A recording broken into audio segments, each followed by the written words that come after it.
కార్మి అని సెల్వం ఈ సినిమా రిలీజ్ టైంలో వెళ్దాం అనుకున్న ఫస్ట్ డే మన మూవీస్కి టైం అయిపోయింది. సో సెకండ్ డే వెళ్తే యస్ యూజువల్ తెలిసిందేగా నో ఆడియన్స్ నో షో అన్నారు. ఇక ఏం చేస్తాం జై ఓటీటీ అనుకుని వచ్చేసా. ఇక ఈరోజు ప్రైమ్ వీడియోలో తెలుగులో కూడా స్ట్రీమింగ్ వచ్చింది. చూసాను మూవీ ఇప్పుడే బాగుంది. నాకైతే ఏ ఫీల్ గుడ్ ఎమోషనల్ మూవీ అనొచ్చు.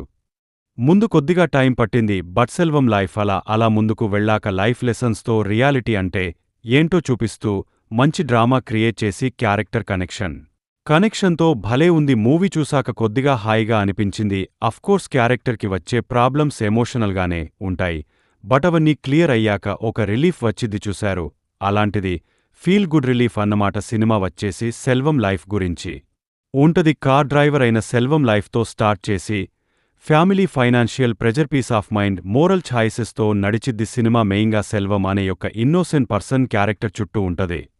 ఆ క్యారెక్టర్ వచ్చే ప్రాబ్లమ్స్ కానీ ఇంకా జరిగే థింగ్స్ ఇవన్నీ కూడా చాలా గ్రౌండెడ్గా ఉంటాయి. ఎగ్జాంపుల్ చేతిలో డబ్బు లేదు, ఎమర్జెన్సీ, అప్పుడు డబ్బులు ఇవ్వడానికి ఎవర సమయానికి లేరు. ఉన్నది ఒక్కటే ఆప్షన్, పౌరుషం పక్కన పెట్టి మనల్ని అవమానించిన వాళ్ల దగ్గరికి వెళ్ళి అడగాల్సిన సిచ్యువేషన్. ఎందుకు వెళ్ళావో అడిగావని భార్య అడిగితే అక్కడ సెల్వం చెప్పే డైలాగ్. అనవసరపు వాటి గురించి, అవసరమైన వాటి గురించి సెల్వం చెప్పే మాట. ఇలా చెప్పుకుంటూ పోతే characters, events and dialogues, lessons. అబ్బో సినిమా చాలా విషయాలు నేర్పిద్ది. పాగ్యాలు, గుణపాక్యాలు.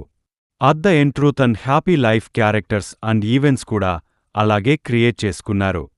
మధ్యలో ఇన్సూరెన్స్ అతను కూడా అతను వస్తాడు. అతను చెప్పే మాటలు ఇంకా భలే ఉంటాయి. అసలకి ఒకసారి స్టార్ట్ చేయండి. చాలా మంచి సీన్స్ అండ్ మంచి డైలాగ్స్ అండ్ మంచి క్యారెక్టర్స్ ఉంటాయి. పర్ఫార్మెన్సెస్ వైస్ ట్రైలర్ చూసి, పోస్టర్ చూసి జీవి ఎక్కువసేపు ఉంటారేమో అనుకున్నా, బట్ అలా కాదు, కొద్దిసేపే ఉంటారు అండ్ బాగా చేశారు. ఆ క్యారెక్టర్లో ఇక సముద్రకాని అయితే ఆ క్యారెక్టర్లో లీనమైపోయారు. సేమ్ వైఫ్ క్యారెక్టర్గా చేసిన ఆమె కూడా బిజిఎం ఫ్లోలో బాగుంది. Finally beautiful feel good movie చూసేయండి. Streaming in Telugu on prime వీడియోనో. Adult scenes no, bad language movie. మీకు ఎలా ఉందో కింద కామెంట్స్లో మాతో తప్పకుండా షేర్ చేసుకోండి.